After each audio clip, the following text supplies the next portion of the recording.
நாம் தேவனுடைய வார்த்தைக்கு நேரம் செல்லுவோம். இன்றைக்கு இது எடுக்கக்கூடிய தலைப்பு ஆவியிலே ஜெபிப்பது எப்படி அப்படிங்கிற காரியத்தை நம்ம பார்க்க போறோம். ஆமென். எத்தனை பேர்த்துக்கு ஆவியில ஜெபிப்பதுன்னா என்ன அர்த்தம்னு தெரியுமா? ஆவியில ஜெபம் பண்ணியிருக்கிறீங்களா? எபேசியர் 6ஆம் அதிகாரம், எபேசியர் 6ஆம் அதிகாரம் 18வது வசனத்தை படிக்கலாம். எந்த சமயத்திலும் சகலவிதமான வேண்டுதலோடும் விண்ணப்பத்தோடும் ஆவியிலே ஜெபம் பண்ணி அதன் பொருட்டு மிகுந்த மன உறுதியோடும் சகல பரிசுத்தவான்களுக்காகவும் பண்ணும் வேண்டுதலோடும் விழித்து கொண்டிருங்கள். அண்டர்லைன் த வேர்டு. ஆவியினாலே ஜெபம் பண்ணணும். எந்த சமயத்திலும் சகலவிதமான வேண்டுதலோடும் விண்ணப்பத்தோடும் ஆவியினாலே ஜெபம் செய்ய வேண்டும். எதனால ஜெபம் பண்ணும்? ஆவியினாலே ஜெபம் பண்ண வேண்டும். யூதா 1ஆம் அதிகாரம் 20வது வசனம். வெளிப்படுத்தின விசேஷ புஸ்தகத்துக்கு முன்னாடி பாருங்க. யூதா 1ஆம் அதிகாரம் 20வது வசனம். நீங்களோ பிரியமானவர்களே, உங்கள் மகா பரிசுத்தமான விசுவாசத்தின் மேல் உங்களை உறுதிப்படுத்தி கொண்டு பரிசுத்த ஆவிக்குள் ஜெபம் பண்ணி, பரிசுத்த ஆவிக்குள்ளாக நம்ம ஜெபம் பண்ண வேண்டும். அங்க நம்ம எபேசியர் 6ஆம் அதிகாரம் 18வது வசனத்துல நம்ம பார்த்தோம், ஆவியினாலே நம்ம ஜெபம் செய்ய வேண்டும். யூதா 1:20 நம்ம பார்க்கிறோம், பரிசுத்த ஆவியினாலே நாம் ஜெபம் பண்ண வேண்டும். எப்பெல்லாம் நம்ம கூடி வருகிறோமோ, எப்பெல்லாம் நம்ம ஜெபம் பண்ண உட்கார்றோமோ, அப்பெல்லாம் நம்ம ஆவியிலே ஜெபிக்கிறவர்களா இருக்க வேண்டும். ஏதோ சர்ச்சுக்கு வந்தாதான் நம்ம ஆவியில ஜெபம் பண்ணணும், ஏதோ ஒரு தடவை ஜெபம் பண்ணணும் அப்படி இல்லை. எப்பொழுது வேணாலும் நீங்கள் ஆவியிலே நீங்கள் ஜெபம் பண்ண வேண்டும். நீங்க சாதாரணமா ஜெபிக்கிறவர்களா இருந்தீங்கன்னா தேவனோடு கூட போன்ல தொடர்பு கொள்ற மாதிரி. ஒரு நபர்கிட்ட நீங்க கம்யூனிகேஷன் பண்றதுக்கு கால் பண்ணா சில நேரத்துல நாட் ரீச்சபிள் இருக்கும், சில நேரத்துல சுவிட்ச் ஆஃப்ல இருக்கும், சில நேரம் அந்த நம்பரே பாரா இருக்கும். அதனால ஒரு சில நேரத்துல நம்ம கால் போகும், அந்த நபர்கிட்ட நம்ம பேசலாம். ஆனா என்ன சொல்ல வருகிறோமோ அதை நம்ம சரியான விதத்துல நம்ம சொல்ல முடியாது, அந்த நபரை கன்வின்ஸ் பண்ண முடியாது, மொபைல்ல கன்வின்ஸ் பண்ண முடியாது. ஆனா நீங்க நேரடியா நீங்க பேசும்போது அந்த நபரை நீங்க கன்வின்ஸ் பண்ண முடியும். அது போலதான் நம்ம சாதாரணமா ஜெபிக்கிறவெல்லாம் இருந்தால் நம்ம போன்ல பேசுற மாதிரி ரீச்சும் ஆகலாம், ஆகாம கூட போகலாம். ஆனால் நீங்கள் ஆவியில ஜெபம் பண்றீங்கன்னா பிரத்யட்சமாக தேவனிடத்திலே நீங்கள் பேசுகிறவர்களா நீங்கள் இருப்பீர்கள். ஈஸியாக தேவனை நீங்கள் கன்வின்ஸ் பண்ண முடியும், அவரிடத்திலிருந்து பதிலை பெற்றுக்கொள்ள முடியும். நீங்கள் ஆவியில ஜெபம் பண்ணாவிட்டால் தேவனுடைய இருதயத்தோடு கூட நீங்க கனெக்டட் ஆக முடியாது, தேவனுடைய இருதயத்தோடு கூட நீங்கள் இணைக்கப்பட முடியாது. ஆனால் ஆவியில நீங்கள் ஜெபம் பண்ணினால் தேவனுடைய இருதயத்தோடு கூட நீங்க கனெக்டட் ஆக முடியும். தேவனுடைய இருதயத்தை நீங்கள் புரிந்து கொண்டு செயல்படுகிறவர்களாக நீங்கள் இருப்பீர்கள். ஆமென். ஆனா நீங்க தேவனுடைய இருதயத்தை புரிஞ்சுக்கலன்னா உங்க மனசும் உங்களுடைய எண்ணங்களும் உங்களுடைய மாமசம் என்ன சொல்லுகிறதோ அதை தான் நீங்க செய்து கொண்டு இருப்பீங்க. ஆனால் தேவனுடைய ஆவியோடு கூட, தேவனுடைய ஆவியினாலே நம்முடைய ஆவியினாலே ஜெபம் பண்றவங்களா இருந்தோம் அப்படின்னு சொன்னா நாம தேவனுடைய இருதயத்தை புரிந்து கொண்டு தேவனுடைய சித்தத்தையும் தேவனுடைய கட்டளைகளையும் நாம செய்கிறவர்களா இருப்போம். தேவனுக்கு பிரியமான காரியத்தை நாம் செய்கிறவர்களாக நாம இருப்போம். ஆனா நம்முடைய இருதயம் சொல்றதை கேட்டோம்னா நம்ம பாவ செய்வர்களா தான் நம்ம இருப்போம். தேவனுடைய சித்தத்தை கண்டிப்பா நம்ம நிறைவேற்றவே முடியாது. எபேசியர் 2ஆம் அதிகாரம், எபேசியர் 2ஆம் அதிகாரம்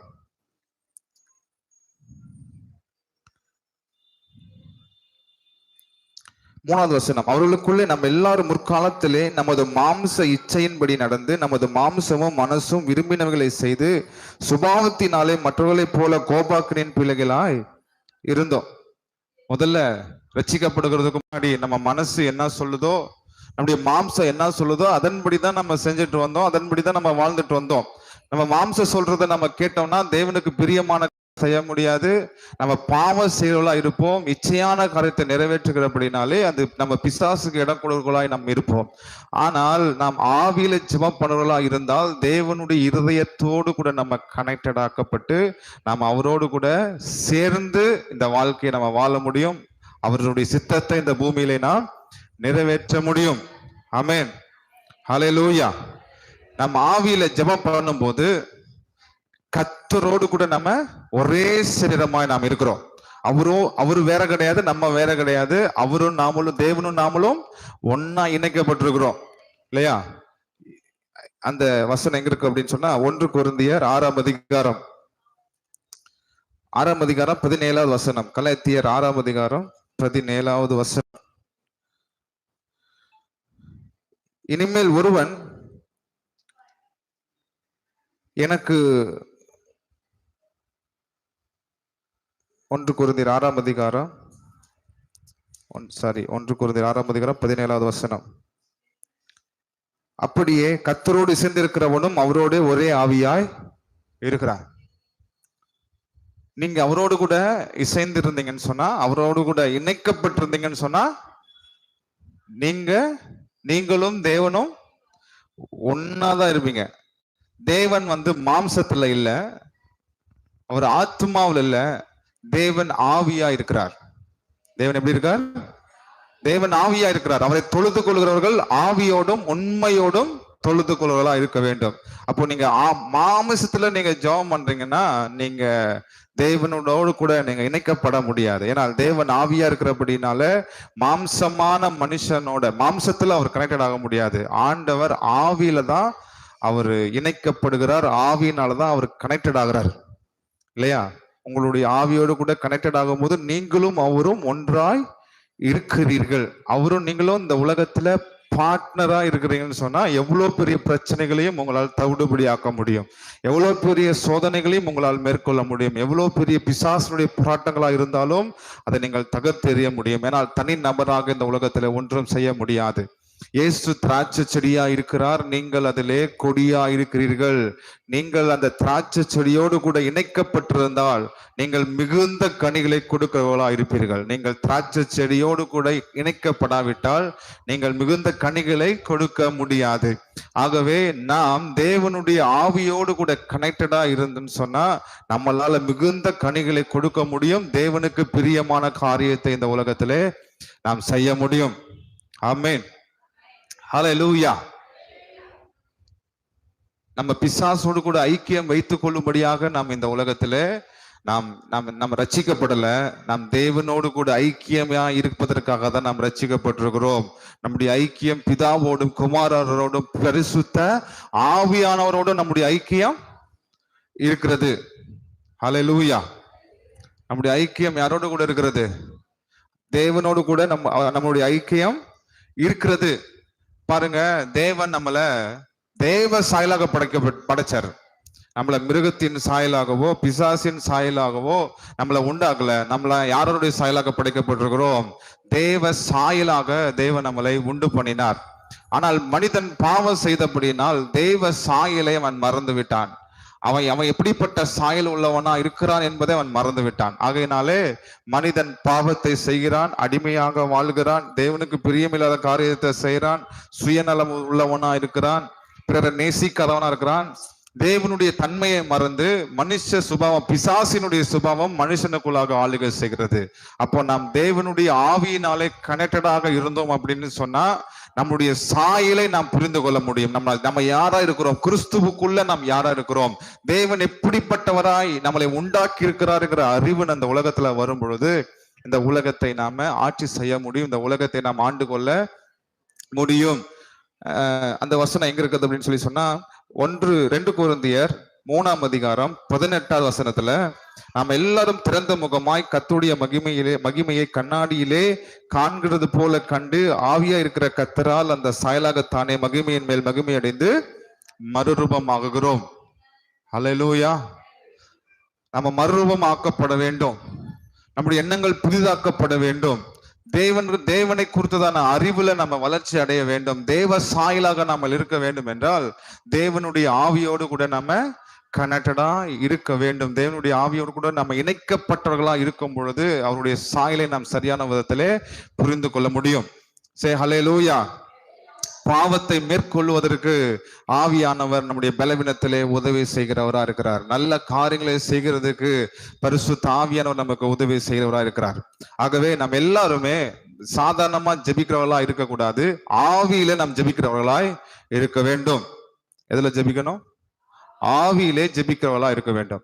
ஆவியில ஜெபிக்கிறதுனா என்ன அப்படிங்கறத நம்ம புரிஞ்சு கொள்ள வேண்டும் என்றால், ஆவி ஆத்மா சரீரத்தை முதல்ல நீங்க புரிஞ்சுக்கிட்டீங்கன்னா தான் ஆவியில ஜெபிக்கிறத குறிச்சு உங்களால புரிஞ்சு கொள்ள முடியும்.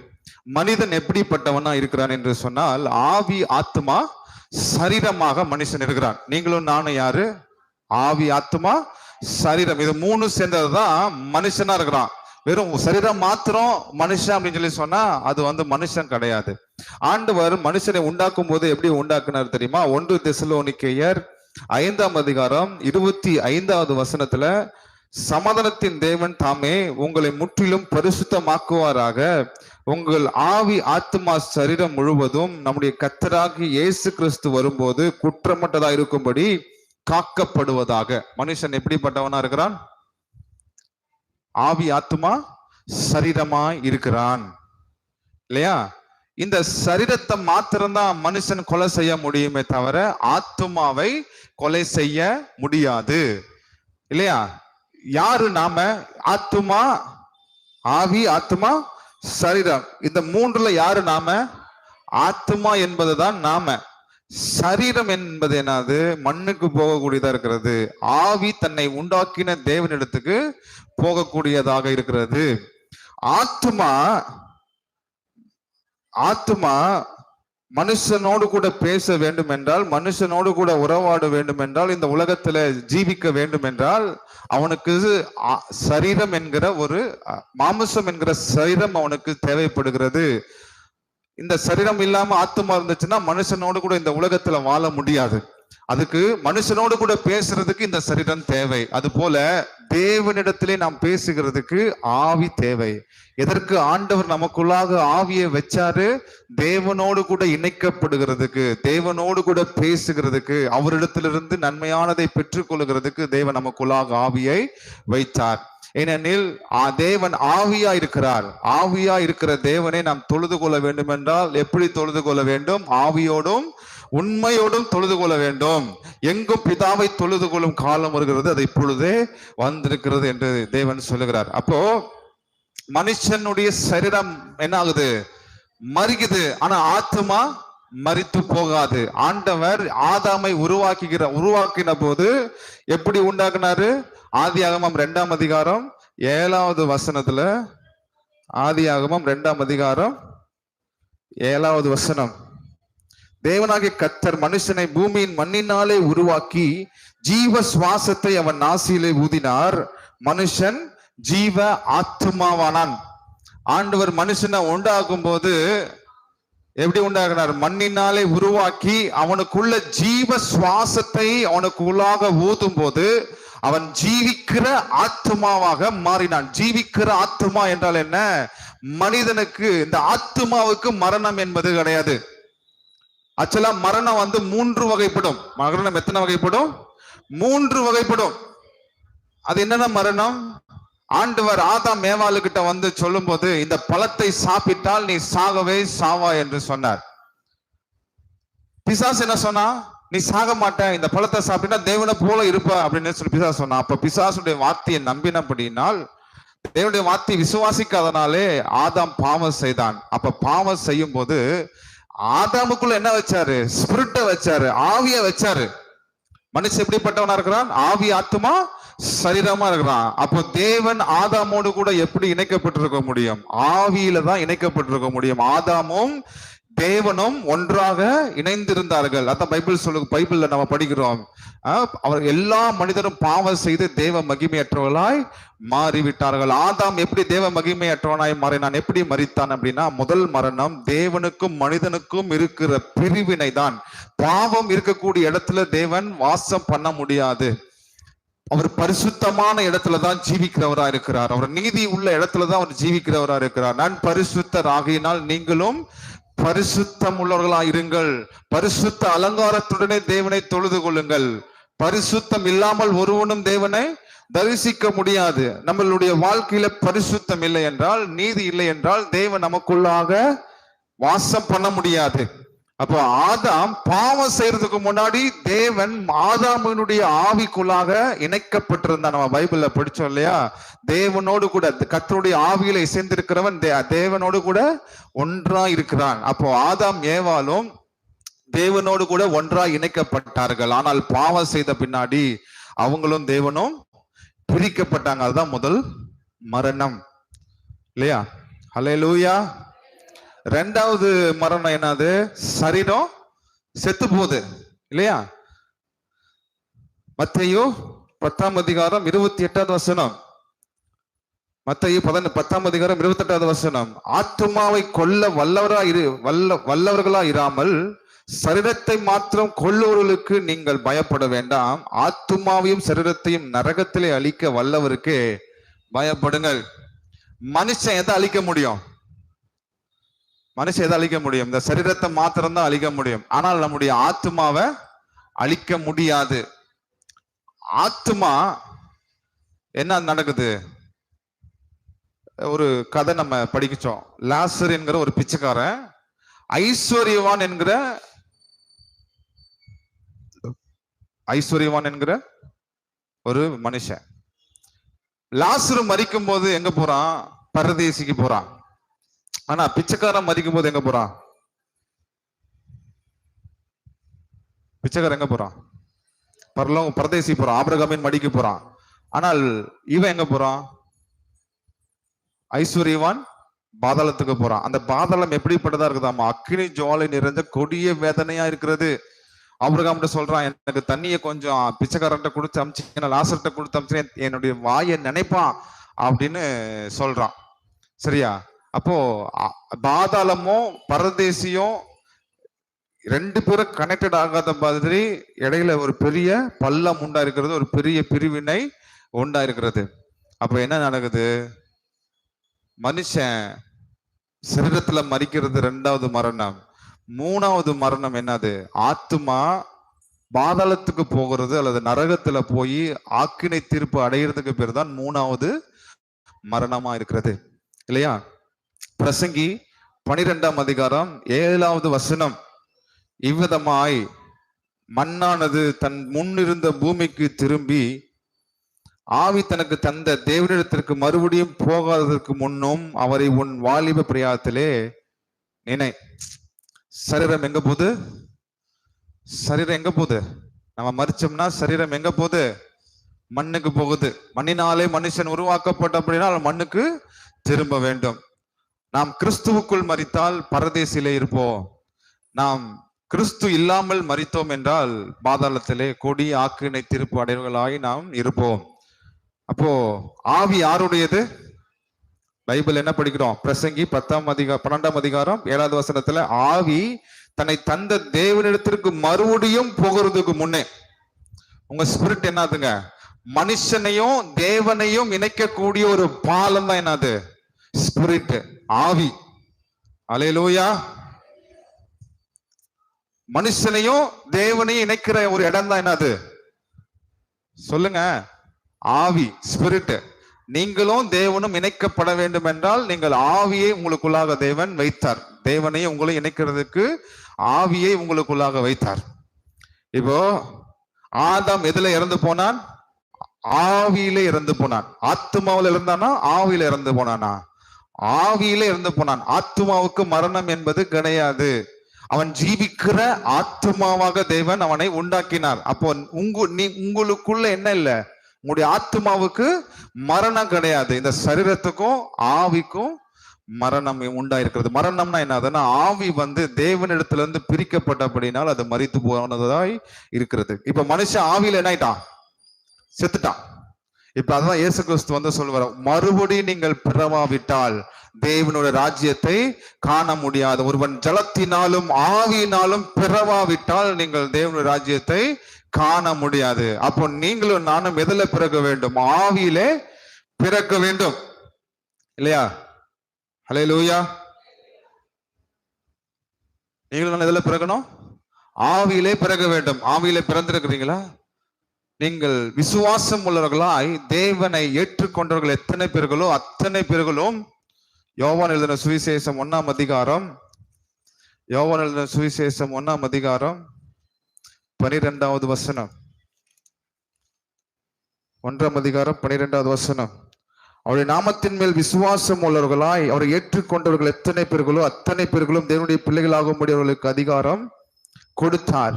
அவர்கள் இரத்தத்தினாலாவது மாம்ச சித்தத்தினாலாவது புருஷனுடைய சித்தத்தினாலாவது பிறவாமல் தேவனாலே பிறந்தவர்கள். நாம் இது எதுல பிறந்திருக்கிறோம்? ஆவியிலே நாம் பிறந்திருக்கிறோம். we born in the spirit. நாம் ஆவியில பிறந்தபடியினால் நாம ரத்தத்தினால பிறகுல, மாம்சத்தினால பிறகுல, தேவனாலே நாம பிறந்திருக்கிறோம். we born by God. நாம் தேவனாலே பிறந்திருக்கிறோம். ஆமென், ஹல்லேலூயா. நம்மள ஆண்டவர் என்ன செஞ்சிருக்கார்? பெத்து எடுத்திருக்கிறார். அப்ப நாம் தேவனாலே பிறந்தவர்களா இருக்கிறபடியினால் நாம் தேவர்களாக இருக்கிறோம், தேவனுடைய பிள்ளைகளாய் நாம் இருக்கிறோம். அப்ப இப்ப நாம யாரு? ஆவியிலே நாம் என்ன செய்யப்பட்டிருக்கிறோம்? உயிர்ப்பிக்கப்பட்டிருக்கிறோம். நீங்களும் நானும் ஆவியிலே உயிர்ப்பிக்கப்பட்டிருக்கிறோம். எசேக்கியேல் 37வது அதிகாரம், எசேக்கியேல் 37வது அதிகாரம் 9வது வசனத்திலிருந்து படிக்கலாம். அப்பொழுது அவர் என்னை பார்த்து, நீ ஆவியை நோக்கி தீர்க்க தரிசனம் உரை, மனுபுத்திரனே நீ தீர்க்க தரிசனம் உரைத்து ஆவியை நோக்கி கர்த்தராகிய ஆண்டவர் உரைக்கிறது என்னவென்றால், ஆவியே நீ காற்று திசை 4 வந்து கொலை உண்ட இவர்கள் உயிர் அடையும்படிக்கு இவர்கள் மேல் ஊது என்றார் என்று சொல் என்றார். எனக்கு கற்பித்தபடி நான் தீர்க்க தரிசனம் உரைத்தேன். அப்பொழுது ஆவி அவர்களுக்குள்ளாய் பிரவேசிக்க அவர்கள் உயிர் அடைந்து கால் ஒன்றி மகா பெரிய சேனையாய் நின்றார்கள்.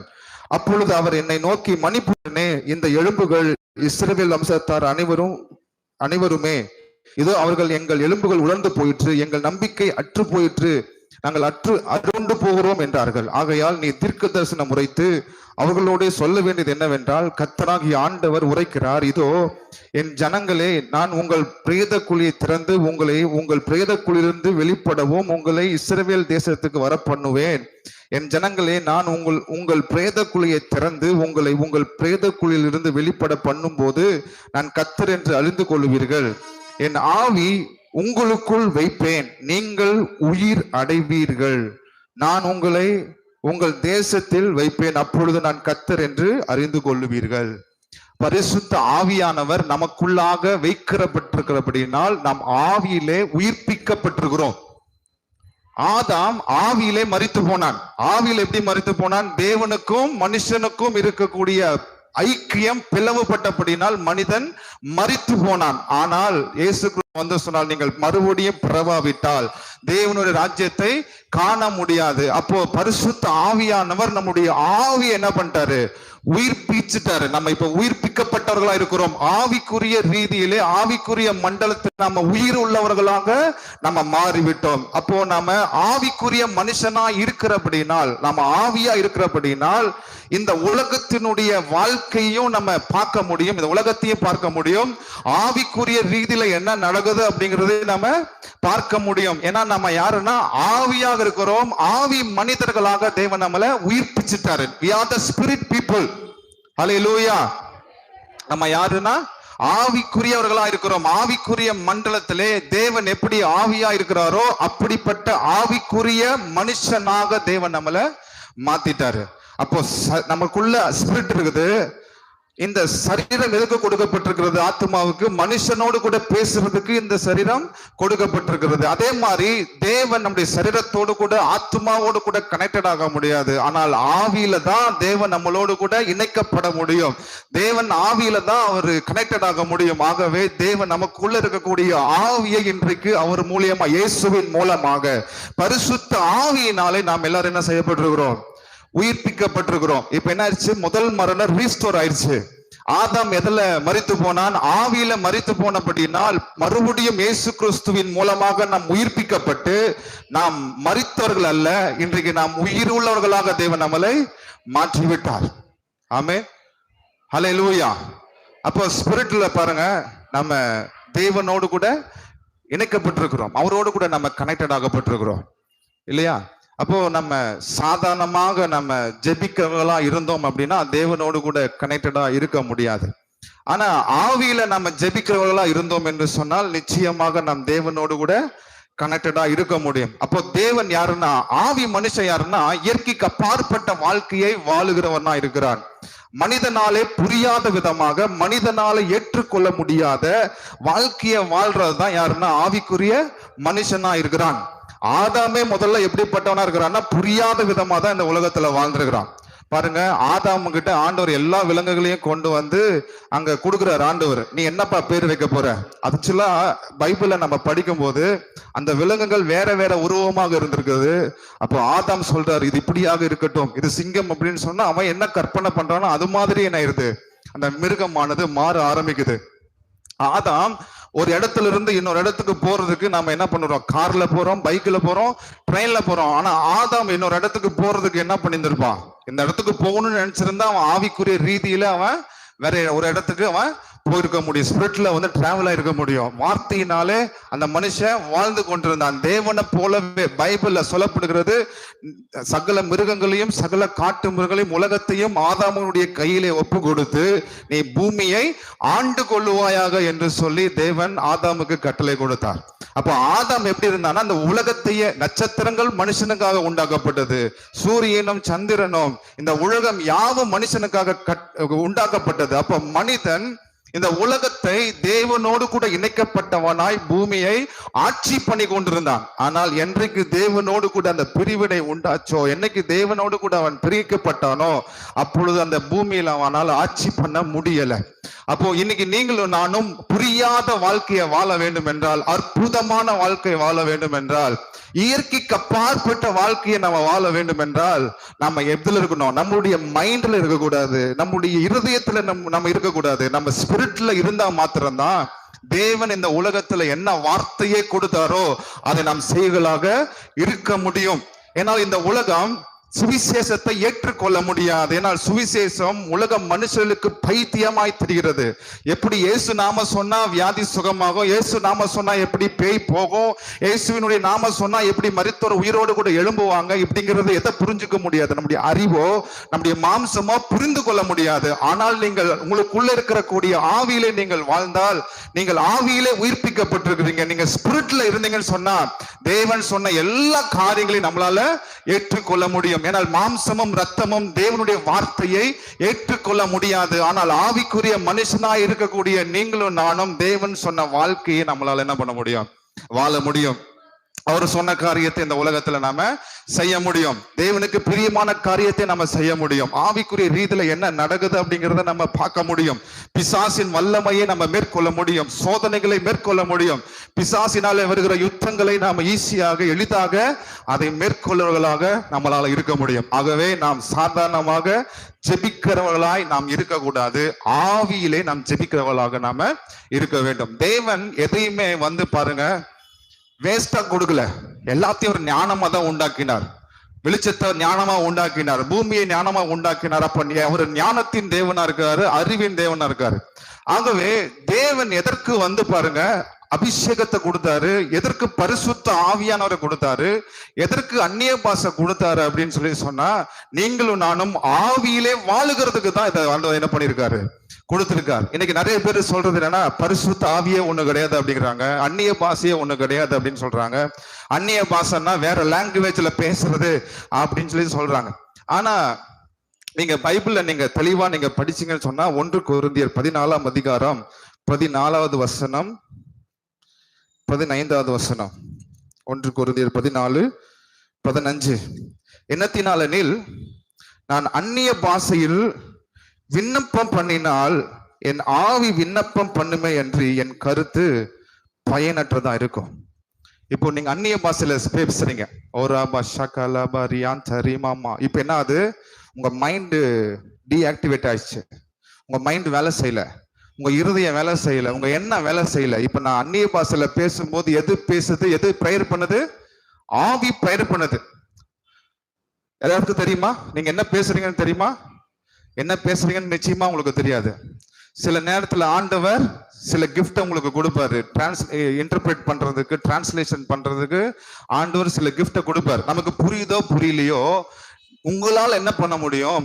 ஆவியினாலே நீங்கள் ஸ்தோத்திரம் செய்ய முடியும், ஆவியினாலே நீங்கள் பாட்டு பாட முடியும், தேவனை ஆராதிக்க முடியும், ஆவியினாலே நீங்கள் விண்ணப்பம் பண்ண முடியும். இப்போ நீங்கள் வேண்டிக் கொள்ளுகிறது இன்னதென்று அறியாதிருக்கிறபடினாலே வாக்கு கடங்காத பெருமூச்சுகளோடு கூட பரிசுத்த ஆவியானவர் உங்களுக்குள்ள இருந்து என்ன பண்றாராம்? வேண்டுதல் செய்கிறாராம். இப்ப நம்ம என்ன எதுக்காக ஜெபம் பண்ணணும், என்ன எப்படி நம்ம ப்ரேயர் பண்ணணும் அப்படிங்கிறது நமக்கு நிச்சயமா தெரியாது. ஆனால் நீங்க அந்நிய பாஷை பேசும்போது ஒரு அப்படின்னு நம்ம பேசும்போது நம்முடைய ஸ்பிரிட் ப்ரேயர் பண்ணுது. பைபிள் அப்படிதானே சொல்லுது. நீங்கள் அந்நிய பாஷை பேசும்போது 14 எண்ணத்தினால் எனில் நான் அந்நிய பாஷையில விண்ணப்பம் பண்ணினால், எது விண்ணப்பம் பண்ணது? என் ஆவி, என்னுடைய ஸ்பிரிட் தான் என்ன செய்யுது? ப்ரேயர் பண்ணுது. தேவன் ஆவியா இருக்கிறார், அவரை தொழுது கொள்கிறவர்கள் ஆவியோடும் உண்மையோடும் தொழுது கொள்ள வேண்டும். இப்ப நான் எதில் ப்ரேயர் பண்றேன்? ஸ்பிரிட்ல நான் ப்ரேயர் பண்றேன். அப்ப நான் ஸ்பிரிட்ல ப்ரேயர் பண்ணும்போது நான் தேவனோடு கூட இணைக்கப்பட்டு அவரும் நானும் ஒரே சரீரமாய் ஒரே ஆவியாக நான் மாறுகிறேன். அவர் வேற கிடையாது, நான் வேற கிடையாது. அப்போ தேவனுடைய ஆவியானவர் உங்களுக்குள்ள இருந்து அவர் என்ன எல்லாம் செய்ய முடியுமோ, என்னை விசுவாசிக்கிறவன் நான் செய்த கிரிகளை தானும் செய்வான், இவைகளை பார்க்கிலும் மேலான கிரிகளை செய்கிறவனா இருக்கிறான். அப்ப தேவனால என்னெல்லாம் பண்ண முடியுமோ அது எல்லாத்தையுமே நம்மளால பண்ண முடியும் அப்படிங்கிற கிருபையை தேவன் நமக்கு கொடுத்திருக்கிறார்.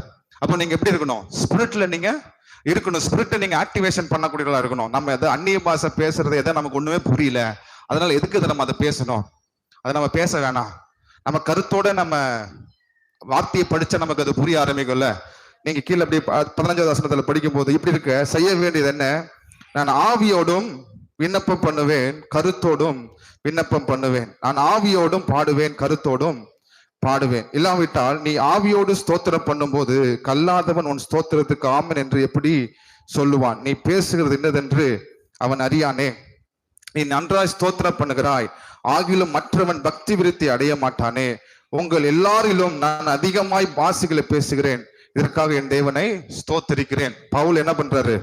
அந்நிய பாஷை பேசக்கூடிய ஒரு நபராக அவர் இருந்திருக்கிறார். அவர் ஸ்டேட்மெண்ட் கொடுக்கிறார், நான் உங்களை பார்க்கிலும் நான் அதிகமாய் அந்நிய பாஷைகளை பேசுகிறவனா இருக்கிறேன். இந்த சுவிசேஷத்தை மனுஷன் மூலியமாகவோ வேற எந்த டீச்சர்கிட்ட இருந்தோ நான் கற்றுக்கொள்ளல, இதை தேவனிடத்திலிருந்து பவுல் சொல்றார், நான் கற்றுக்கொண்டேன் என்று சொல்லுகிறார். முதல்ல பவுல் பண்ண காரியம் என்ன? ரட்சிக்கப்பட்ட உடனே அவன் பரிசுத்த ஆவியின் அபிஷேகத்தை அவன் பெற்றுக்கொண்டு அந்நிய பாஷையில பேசுகிற ஒரு அப்போஸ்தலனா இருந்தான். பேதுருக்கு வெளிப்படுத்தாதது, யோவானுக்கு வெளிப்படுத்தாதது, பவுலுக்கு ஆண்டவர் என்ன பண்ணாரு? இந்த தெய்வ கிருபையை ஆண்டவர் வெளிப்படுத்தினார். யாருக்குமே புரியல. பழைய உடன்படிக்கைனா என்ன, புது உடன்படிக்கைனா என்ன, நியாயப்பிரமாணம்னா என்ன, கிருபைனா என்ன, ரட்சிப்புனா என்ன, மீட்புனா என்ன அப்படிங்கிற எந்த காரியமும் அப்போஸ்தலருக்கு புரிய கிடையாது. ஆனால் பவுல் என்ன பண்றாரு? பரிசுத்த ஆவியின் ஏவுதலினாலே, வேதாகமம் எப்படி எழுதப்படுகிறது? பரிசுத்த ஆவியானவரின் ஏவுதலினாலே இந்த வேத வசனம் எழுதப்பட்டிருக்கிறது. அப்ப பவுல் ரோமர் நிருபத்திலிருந்து பாத்தீங்கன்னா எபிரேயர் நிருபம் வரைக்கும் அவர் தான் என்ன பண்ணாரு? எல்லாத்தையும் எழுதினாரு. எப்படி எழுதியிருக்க முடியும்னா, பரிசுத்த ஆவியானவரோடு கூட அவர் இணைக்கப்பட்டிருக்கிறபடினால் பரிசுத்த ஆவியானவர் என்ன பண்றாரு? அவருக்கு அந்த சத்தியத்தை எல்லாம் வெளிப்படுத்துகிறவரா இருக்கிறார். அந்த வெளிப்பாட்டு ஆண்டவர் கொடுக்கிறவரா இருக்காரு. தீர்க்க தரிசனத்தை பேசுகிறவராக இருக்கிறார். இப்போ நீங்க ஸ்பிரிட்ல இருந்தீங்கன்னா, இப்ப மாம்சிக கண்ணு உங்களுக்கு இருக்குது, மாம்சிக கண்களின் மூலமாக இங்க உட்கார்ந்துட்டு இருக்கிற மனுஷங்களை பாக்குறீங்க, இந்த உலகத்தை பாக்குறீங்க, எல்லாத்தையுமே நீங்க பார்க்க முடியும். ஆனால் நீங்கள் மரித்தவர்களா இருந்தால் எதையுமே நீங்க பார்க்க முடியாது. அது போல நீங்கள் ஆவியிலே மரித்தவர்களா இருந்தால் ஆவிக்குரிய ரீதியில என்ன நடக்குது அப்படிங்கிறத பார்க்க முடியாது. ஆனால் நீங்கள் ஆவியிலே உயிர்ப்பிக்கப்பட்டவர்களா இருந்தால் நீங்கள் ஆவியிலே ஆவிக்குரிய ரீதியில என்ன நடக்குது அப்படிங்கறத நிச்சயமா நீங்க என்ன பண்ண முடியும்? பார்க்க முடியும். நீங்க ஸ்பிரிட்டா இருக்கிறபடினாலே இங்க இருந்து அமெரிக்கால என்ன நடக்குது அப்படிங்கறத நீங்க பார்க்க முடியும்.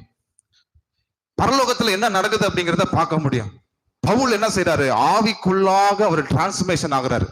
2 கொரிந்தியர் 12ஆம் அதிகாரத்துல நீங்க படிச்சீங்கன்னு வச்சுக்கோங்களேன், அவர் எங்க எடுத்துக்கொள்ளப்படுகிறார்?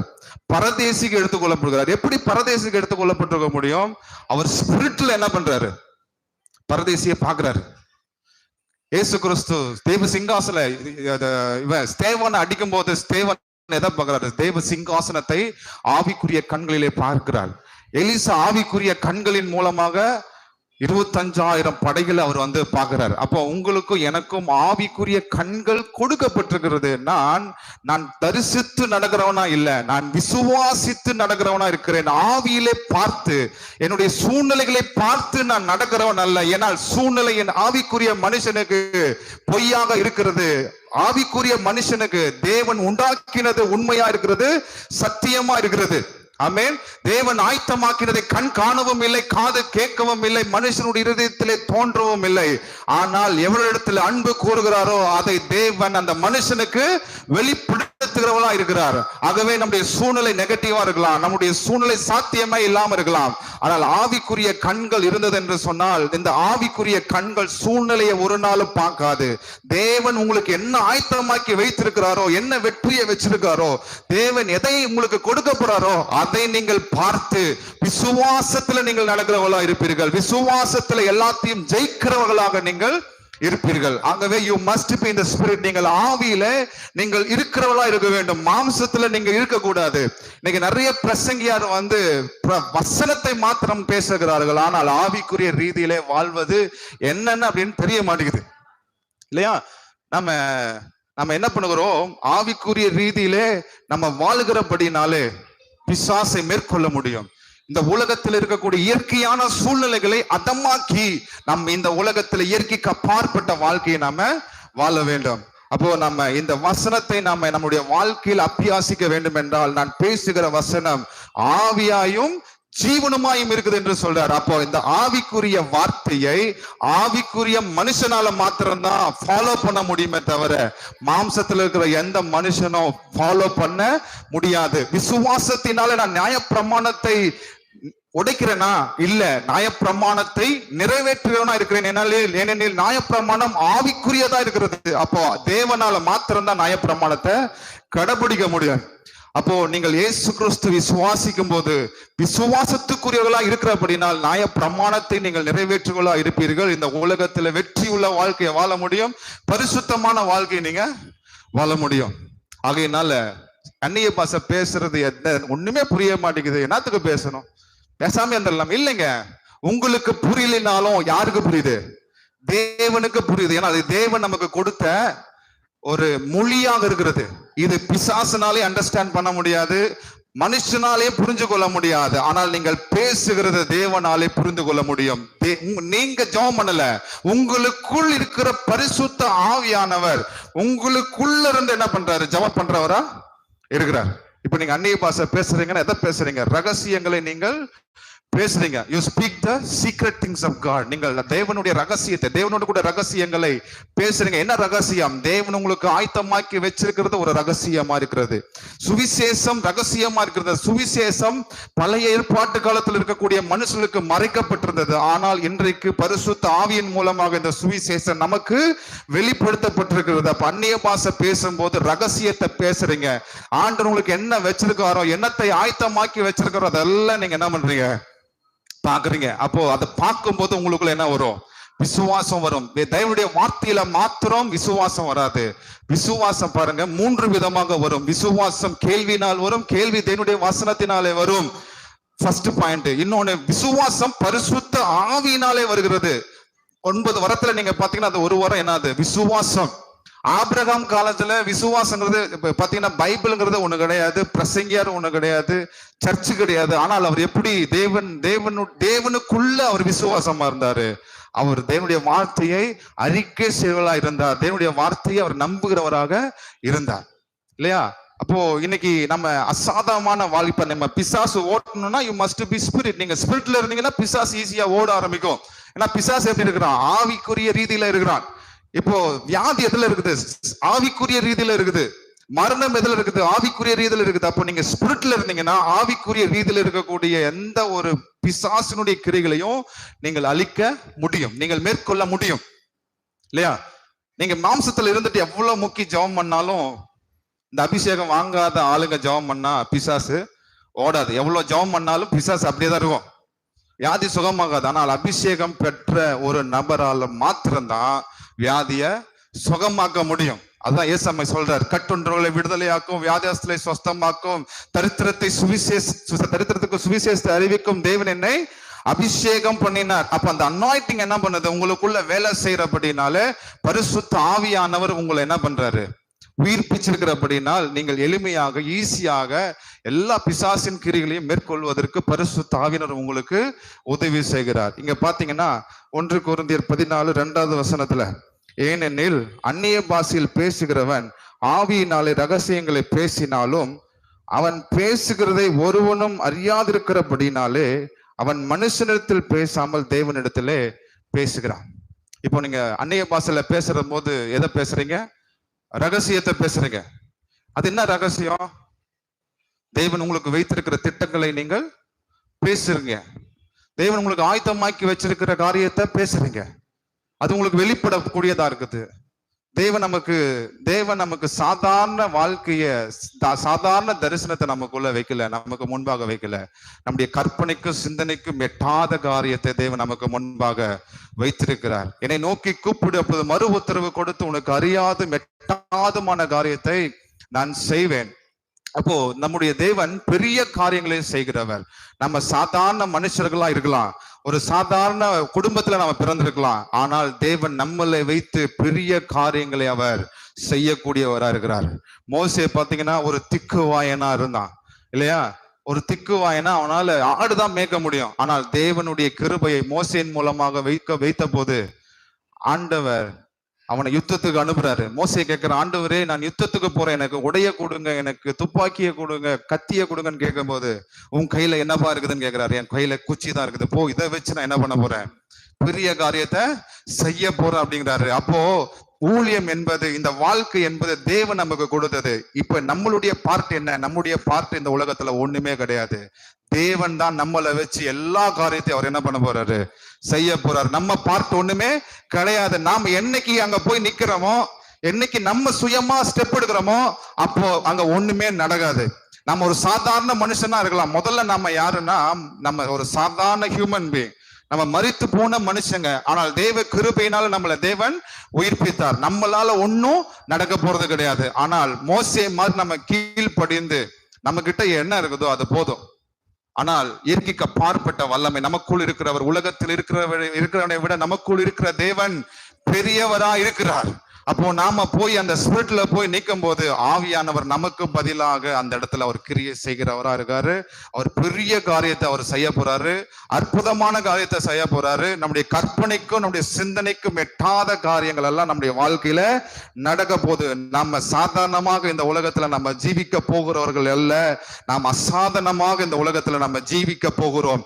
என்னுடைய சூழ்நிலை நிமித்தம் நான் இந்த உலகத்துல வாழ போறது இல்ல. கர்த்தர் எனக்கு என்ன சொல்லியிருக்காரோ அதன்படி நான் இந்த உலகத்திலே வாழ போகிறேன். அப்போ நான் தேவன் எனக்கு ஆயத்தமாக்கின ரகசியங்களை நான் தெரிஞ்சு கொள்ள வேண்டும் என்றால் நான் என்ன செய்யணும், ஓராபா சங்கலபா ராதியாந்தரபா அப்படின்னு சொல்லி அந்நிய பாஷையில நம்ம பேசும்போது ஆவியில நம்ம ரகசியங்களை பேசுகிறோம். அப்போ ரகசியத்தை பேசும்போது பிசாசு புரியுமா? பிசாசுக்கு புரியாது. நீங்க சாதாரணமா ஜெபம் பண்றீங்கன்னு வைங்களேன், ஆண்டவரே சபை ஆசீர்வதிங்க, சபையில மக்களை கொண்டு வாங்க, என் குடும்பத்தை ஆஸ்வதிங்கன்னு ஜெபம் பண்ணும்போது பிசாசு உங்களுடைய ஜெபத்தை கேட்டு அவன் சில திட்டங்களை தீட்டி உங்களுடைய குடும்பத்திற்குள்ளாக, உங்களுடைய ஜெபத்துக்குள்ளாக குழப்பத்தை கொண்டு வருவதற்கு வாய்ப்புகள் 100% உண்மையாக இருக்கிறது. ஆனால் இதுவே நீங்கள் அந்நிய பாஷையில நீங்க ஜெபம் பண்ணும்போது பிசாசு நீங்க என்ன ஜெபம் பண்றீங்கிறது அதை அவனால அண்டர்ஸ்டாண்ட் பண்ண முடியாது. ஏன்னா பிசாசு என்ன பண்றான்னா, தேவன் இந்த உலகத்துல மனுஷனை நினைக்கிறதுக்கு நீர் எம்மாத்திரம், அவன் மாம்சமா இருக்கிறான், ரத்தத்துல பிறந்திருக்கிறான், அவனை நீங்க நினைக்கிறதுக்கு ஒண்ணுமே கிடையாது. தேவ தூதலை காட்டிலும் சற்று சிறியவனாய் நீர் உண்டாக்கினீர்னு பாக்குறோம். அப்ப தேவ தூதனுக்கு என்ன இல்லைன்னா பொறாம. மனுஷனுக்கு இப்படிப்பட்ட அதிகாரத்தை கொடுத்திருக்காரு, மனுஷனுக்கு இப்படிப்பட்ட வாழ்க்கையை கொடுத்திருக்காரு, தேவனுக்கு முன்னாடி நிக்கிற அதிகாரத்தை கொடுத்திருக்காரு அப்படின்னு அவனுக்கு பொறாமையினால நீங்க எடுக்கக்கூடிய ஒவ்வொரு ஸ்டெப்பையும் என்ன பண்றான், பிசாசு அழிக்கிறதுக்கு அவன் திட்டம் போடுறான். நீங்க இந்த உலகத்துல பாருங்க, யுத்தம் எதனால நடக்குது, பிசாசனுடைய பிளான்னால நடக்குது. ஒரு மனுஷன் எப்படி திட்டம் தீட்டுகிறானோ அது போல பிசாசும் உங்களுடைய வாழ்க்கையில திட்டம் தீட்டுகிறவனா இருக்கிறான். நீங்க தரிசனத்தை எடுத்திருப்பீங்க, உங்களுக்குள்ள ஒரு கர்த்தருடைய சித்தம் வைக்கப்பட்டிருக்கும், தேவனுடைய தரிசனம் உங்களுக்குள்ள வைக்கப்பட்டிருக்கும். அப்ப பிசாசு என்ன பண்றான், உங்களுடைய திட்டங்களை கெடுக்கிறதுக்கு, நீங்க எடுக்கக்கூடிய ஒவ்வொரு ஸ்டெப்பையும் அழிக்கிறதுக்கு பிசாசு உங்களை முயற்சி செஞ்சு கீழே தள்ள பாக்குறான். ஆனா நீங்கள் ஆவியில ஜெபம் பண்ணும்போது பிசாசுனால அண்டர்ஸ்டாண்ட் பண்ண முடியாது. பிசாசு மைண்ட கொள்ளப்பிப்பான். என்னடா நடக்குது, இவன் என்னடா பேசுறான். கர்த்தர் மாத்திரம் என்ன பண்றாரு, புரிஞ்சுக்கிறாரு. இங்க பாத்தீங்கன்னா யாரோட கூட பேசுறான், மனுஷனிடத்துல பேசாம அவன் தேவனிடத்துல பேசுகிறான். அப்போ எனக்கு புரியுதா இல்லையோ, பக்கத்துல உட்கார்ந்துட்டு இருக்கிற ஆளுக்கு புரியுதா இல்லையோ, நீங்கள் ஆராதிக்கிற தேவனுக்கு புரிஞ்சா போதும் இல்லையா? அவர் எல்லாத்தையுமே என்ன பண்ணுவாரு, புரிஞ்சு கொள்ளுவரா இருக்கிறாரு. இந்த வார்த்தைக்கு நமக்கு அர்த்தம் தெரியலனாலும் பரவாயில்ல. ஆனா வசனம் சொல்லுது, நீங்கள் எப்பொழுதும் ஆவியிலே ஜெபம் பண்ணுங்கள், எப்பொழுதும் பரிசுத்த ஆவிக்குள்ளாக நீங்கள் ஜெபம் பண்ணுங்கள் என்று யூதாவும் எழுதியிருக்காரு, பவுலும் எழுதியிருக்காரு. ஏன்னா அவங்க ஆவியிலே ஜெபம் பண்ணுகளா இருந்தாங்க. அசாதாரணமான வாழ்க்கையை அவர்கள் வாழ்ந்து கொண்டிருந்தாங்க. அவங்க செஞ்ச ஊழியம் பாத்தீங்கன்னா மிகவும் பெரிய ஊழியமா இருந்துச்சு. இது வரைக்கும் பவுல் செஞ்ச ஊழியத்தை போல இன்னும் யாரும் செய்யல. ஆனால் அவர்களுடைய எக்ஸ்பீரியன்ஸ்ல மாத்திரம் இல்ல, தேவனுடைய வசனத்தின் மூலமாய், தேவனுடைய ஏவுதல் மூலமா எழுதுறாங்க. ஆவியினாலே நம்ம என்ன பண்ண வேண்டும், ஜெபிக்கிறவர்களாய் இருக்க வேண்டும் இல்லையா? உங்களுக்கு பாத்துக்கோங்க, தேவனே இயேசு கிறிஸ்துவே இந்த உலகத்துல இருக்கும்போது சொல்றாரு, நீங்கள் போய் சகல ஜாதிகளுக்கும் சுவிசேஷத்தை அறிவித்து பிதா குமாரன் பரிசுத்த ஆவியினாலே ஞானஸ்தானம் கொடுத்தவர்களை சீசராக்குங்கள். விசுவாசமா இருக்கிறவர்களால் நடக்கிற அடையாளங்கள் யாவன, அவர்கள் பிசாசுகளை துரத்துவார்கள், சர்ப்பத்தை எடுப்பார்கள், நவமான பாஷைகளை பேசுவார்கள்னு தமிழ்ல சொல்லியிருக்கு. ஆனா இங்கிலீஷ் பைபிள நீங்க படிச்சீங்கன்னா new language, they will speak new language பேசுவாங்க. அப்ப இந்த உலகத்துல இருக்கிறது எல்லாமே ஓல்டு லாங்குவேஜ். இங்கிலீஷ் பேசுனா அது ஓல்டு லாங்குவேஜ், தமிழ் பேசுனா அது ஓல்டு லாங்குவேஜ். அப்ப நியூ லாங்குவேஜ். நான் மனுஷர் பாஷைகளை பேசினாலும் தூதர் பாஷைகளை நான் பேசினாலும் அன்பு எனக்கு இராவிட்டார். அப்ப நான் என்னால என்ன பண்ண முடியும், மனுஷனுடைய பாஷைகளையும் நான் பேச முடியும். I can speak the language of the human being and also I can speak the language of God. நான் பேசுகிற வார்த்தை தேவனுடைய வார்த்தையா இருக்கிறது, தேவன் எனக்குள்ள வைத்த வார்த்தையா இருக்கிறது. அப்போ இது மாம்சம் பேச முடியாது, என்னுடைய அறிவு இது பேசல, என்னுடைய மனசு பேசல. நான் கருத்தோடும் விண்ணப்பம் பண்ணுவேன், ஆவியோடும் நான் ஜெபிக்கிறவனா இருக்கிறேன். அப்போ நான் ஆவியில ஜெபம் பண்ணனா என்னுடைய மைண்ட் என்ன ஆகல, இப்போ வேலை செய்யல, என் மைண்ட் புரிஞ்சுக்க முடியாது. ஆனா என் மைண்ட்ல நான் ஜெபம் பண்றேன்னா உங்களாலையும் புரிஞ்சுக்க முடியும், என்னாலையும் புரிஞ்சுக்க முடியும். அது கருத்தோட ஜெபம் பண்றது அர்த்தம். மைண்ட்ல ஜெபம் பண்றது, என்னுடைய மாம்சத்துல ஜெபம் பண்றது, என்னுடைய அறிவுல இருந்து நான் ஜெபம் பண்றதுக்கு பேர் தான் கருத்தோடு கூட நான் ஜெபிக்கிறவனா இருக்கிறேன். அப்போ நீங்க அந்நிய பாஷையில பேசினால் நீங்கள் உங்களுடைய ஆவி ஜெபம் பண்ணுது, யுவர் ஸ்பிரிட் பிரேஸ், உங்களுக்குள்ள இருக்கிற ஆவி ஜெபம் பண்ணக்கூடியதாக இருக்கிறது. சரிங்களா? இப்ப பாத்தீங்கன்னா நிறைய சபையில அந்நிய பாஷை ஒண்ணு இல்லையே அப்படிங்கிறாங்க. அதுக்கு என்ன சொல்றாங்கன்னா, பெந்துகோஸ்த் என்னும் நாள் வந்த போது அவர்கள் எல்லாரும் ஒரு மனமாக கூடி வந்திருக்கும் போது அந்த இடத்துல என்ன ஆச்சுங்க, பரிசுத்த ஆவியானவர் அவங்க மேல இறங்கி வராங்க. அவளுக்கு அக்கினிமயமான நாவுகள் தோன்றி அவர்கள் எல்லாரும் என்ன பேசினாங்க,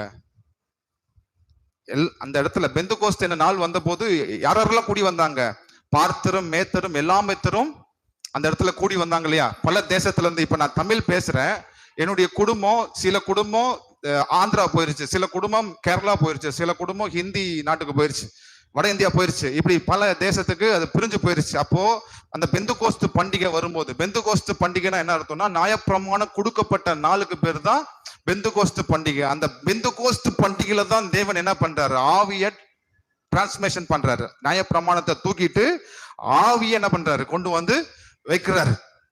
அப்போ இங்க பாருங்க, அவங்க எல்லாரும் எதை பேசுறாங்கன்னா சொந்த லாங்குவேஜ்ல பேசுறாங்க. they speak own language. அப்படின்னு என்ன அர்த்தம், பல மொழிகள் தெரிஞ்சிருந்தாலும் அவங்களுக்கு அந்த ஹீப்ரு மொழி அவங்களுக்கு தெரியாது. அப்போ எல்லாரும் என்ன லாங்குவேஜ் பேசினாங்க, ஹீப்ரு லாங்குவேஜ் பேசினாங்க. அது எதுக்காக சொல்லப்பட்டிருக்குதுன்னா, நான் மனுஷ பாஷைகளையும் பரிசுத்தவன் எனக்கு கொடுக்கிறார், சுவிசேஷத்தை நான் அறிவிக்கிறதுக்கு எனக்கு மற்ற லாங்குவேஜ் எனக்கு கொடுக்கப்படுகிறது. இப்போ எனக்கு ஹிந்தி தெரியாது, நான் ஹிந்தி நாட்டுல போய் இந்த வட இந்தியால போய் நான் ஊழியம் செஞ்சே ஆக வேண்டும் என்று ஒன்று இருந்தால் தேவன் ஈஸியாக 2 நாள்ல என்ன பண்ணிடுறாரு, ஒரே நாள்ல ஹிந்தி பேசுறதுக்கு நமக்கு கிருபை பண்ணுறான். ஒரு பாஸ்டர் சந்திச்சேன், அந்த பாஸ்டர் ஸ்கூலுக்கே போனதில்லை, ஏன்னா அவங்க அப்பா சின்ன வயசுல இறந்துட்டாங்க, அவங்க பிளாட்பாரத்துல தான் வளர்ந்தாங்க. அந்த பையனை 18 வயசுல கொண்டு போய் ஹிந்தியில படிக்கிறதுக்கு சேர்த்திட்டாங்க. அவன் தமிழ்நாட்டுல இருந்து போயிருக்கிறான், ஹிந்தி தெரியாது. ஆனால் அவன் மேல ஊழிய அபிஷேகம் இருந்த உடனே போன அடுத்த நாளே ஹிந்தியில பேச ஆரம்பிச்சிட்டான். எப்படா பேசுறேன்னு கேட்டா, எனக்கு தெரியாது, ஆவியானவர் எனக்குள்ள வச்சாரு, நான் ஹிந்தியில பேசுறேன். அன்னைக்கு பிரசங்கியா இருங்க, போயிட்டு பிரசங்கம் பண்ணும்போது ஹிந்தியில அவங்க என்ன பண்றாங்க, பேசுறாங்க. இது வந்து சுவிசேஷத்தை அறிவிக்கிறதுக்கு. ஆனால் தேவ தூதனுடைய பாஷையும் ஆண்டவர் என்ன பண்ணியிருக்காரு, கொடுத்திருக்கிறார். ஹல்லேலூயா. அப்போஸ்தலர் 2ஆம் அதிகாரத்துக்கு திருப்புவோமா? அப்போஸ்தலர் 2ஆம் அதிகாரம்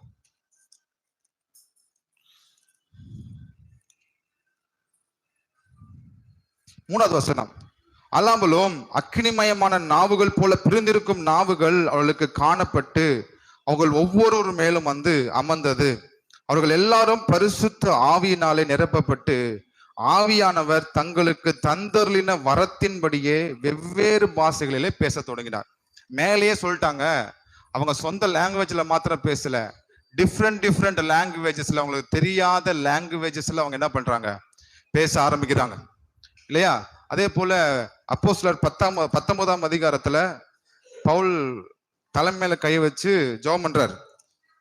அப்போஸ்தலர் 19, நீங்கள் விசுவாசிகளான போது பரிசுத்த ஆவியை பெற்றீர்களா என்று கேட்டான்.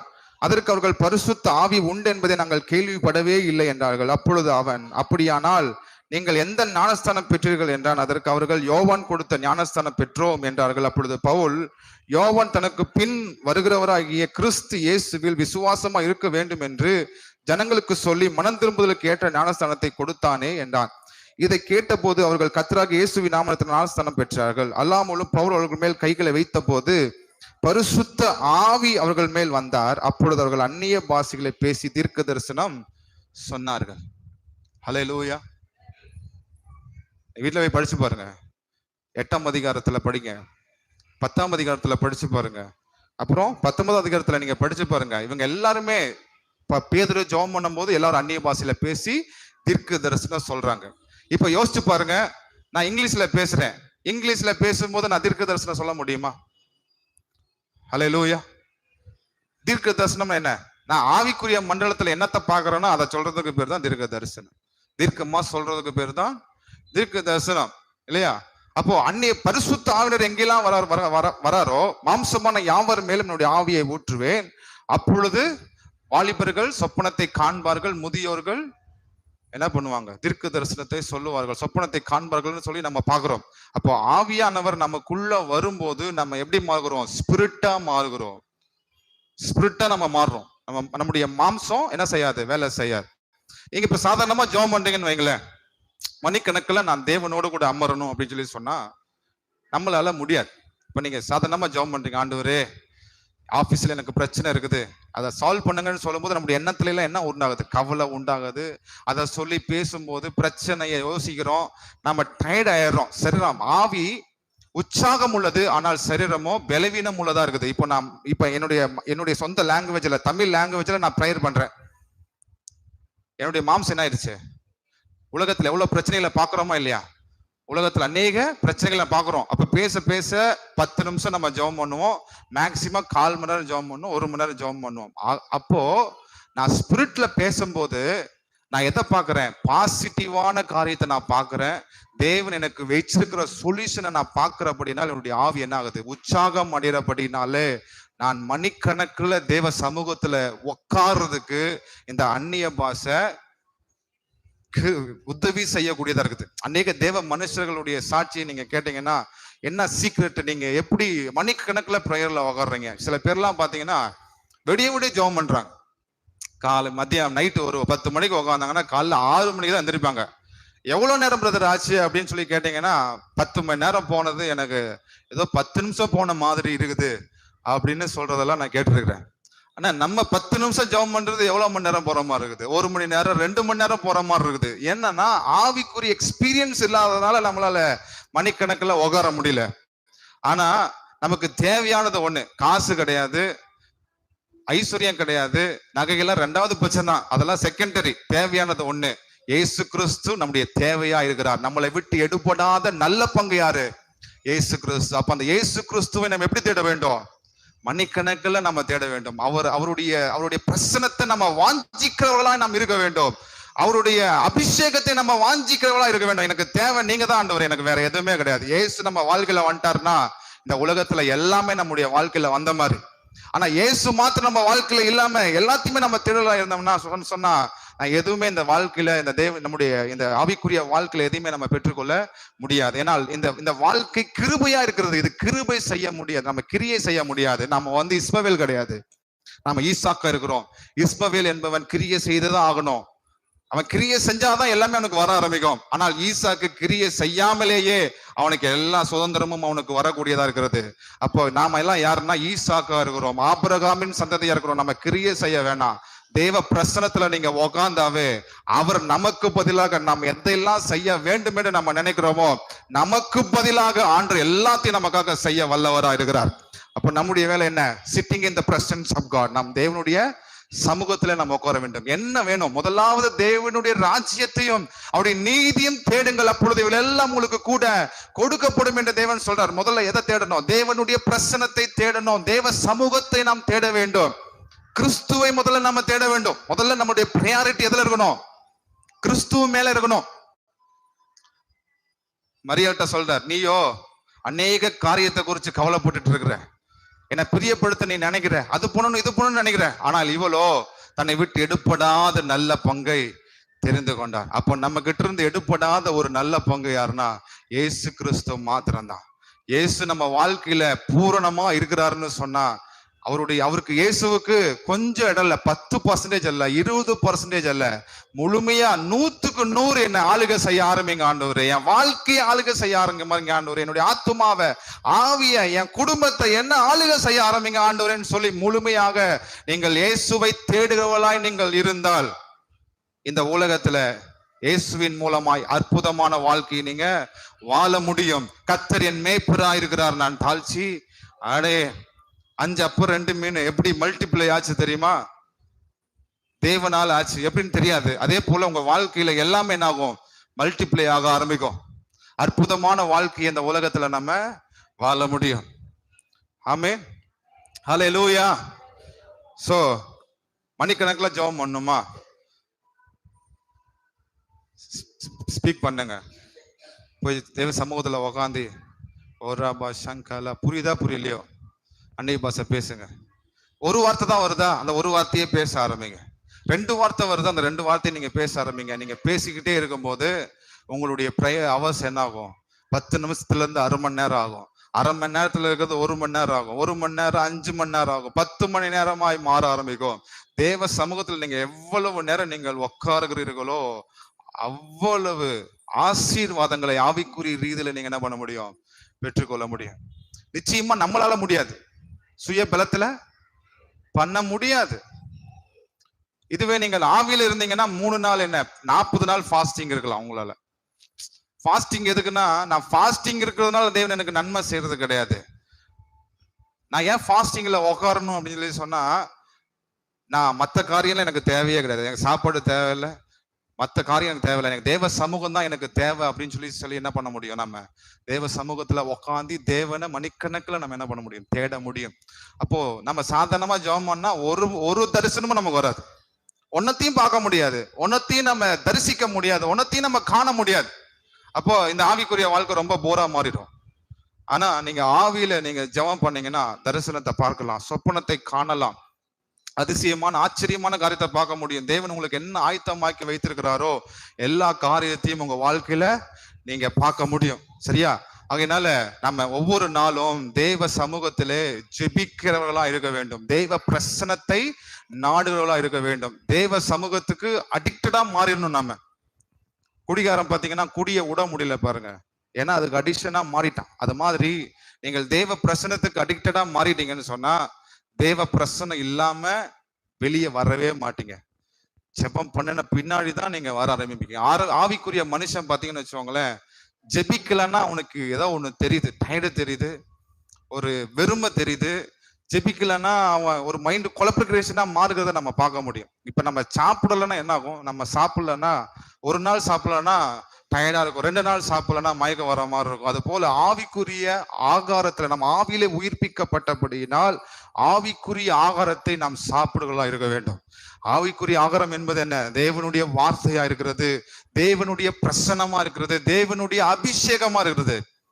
அப்போ நீங்க தேவ சமூகத்துக்கு அடிக்டடா மாறிட்டீங்கன்னா நீங்க ஜெபம் பண்ணாம வெளியே வர மாட்டீங்க. அடிக்டடா மாறின ஒரு நபரால ஜெபம் பண்ணாம வெளியே வராருன்னு வைங்களேன், அவர் அந்த நாள் முழுக்க டயர்டா தான் இருப்பாரு.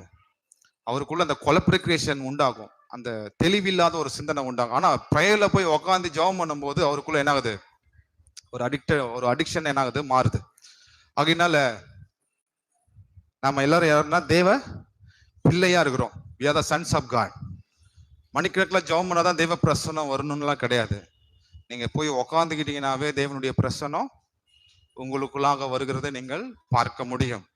அதனால நாம் ஒவ்வொரு நாளும் தேவனுடைய சமூகத்தை நாடுகளாக இருக்க வேண்டும். நாடுகன்னு நான் கட்டளை கொடுத்தேன்னா, ஒவ்வொரு நாளும் நான் அட்வைஸ் பண்ணேன்னா நிச்சயமா உங்களால பண்ண முடியாது. ஆனால் பலவீனமான மனுஷனை உயிர்ப்பிக்கிறது பரிசுத்த ஆவியானவர். நம்முடைய பலவீனத்தை பலனாய் மாற்றுகிறவர் பரிசுத்த ஆவியானவர். நம்முடைய தடைகளை எல்லாம் உடைத்தெறிகிறவர் பரிசுத்த ஆவியானவராக இருக்கிறார். ஆகவே இந்த ஆவிக்குரிய கட்டுகள் மனுஷனை விட்டு நீங்கி போவதாக. இந்த ஜெபிக்காத அந்த ஆவி உங்களுக்குள்ள, ஜெபம் இல்லாத ஒரு ஸ்பிரிட் இருந்துச்சுன்னா உங்களுக்குள்ள, நான் தேவனுடைய ஆவியினாலே பிசாசுகளை துரத்துகிற அப்படின்னா தேவனுடைய ராஜ்யம் உங்களுக்குள்ள வந்தது. அப்ப அசுத்த ஆவினா என்ன? உங்களுடைய கெட்ட எண்ணங்கள் தான் அசுத்த ஆவி. It's a evil spirit. பாவத்தை கொண்டு வருகிற எண்ணம் என்ன? அது ஈவில் ஸ்பிரிட். ஜெபம் பண்ணாம வச்சுட்டு இருக்கிறது ஈவில் ஸ்பிரிட். ட்ரெடிஷனல் ஸ்பிரிட் வந்து ஒரு ஈவில் ஸ்பிரிட். உங்களுக்குள்ள அந்த ட்ரெடிஷனல் இருக்குது பாருங்க, இந்த நேரத்துல இதான் செய்யணும், இது இப்படிதான் பண்ணணும், இப்படிதான் பண்ணணும், ஒரு ட்ரெடிஷனல் இருக்குதுன்னா அது ஒரு ஈவில் ஸ்பிரிட்.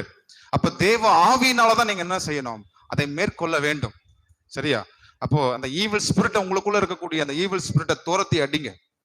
அந்த பாண்டேஜ் உங்களை விட்டு நீங்கட்டும். அந்த ஜெபிக்காத சுயநலமா ஜெபம் பண்ற ஆவியெல்லாம் என்ன ஆகட்டும், உங்களை விட்டு போகட்டும்.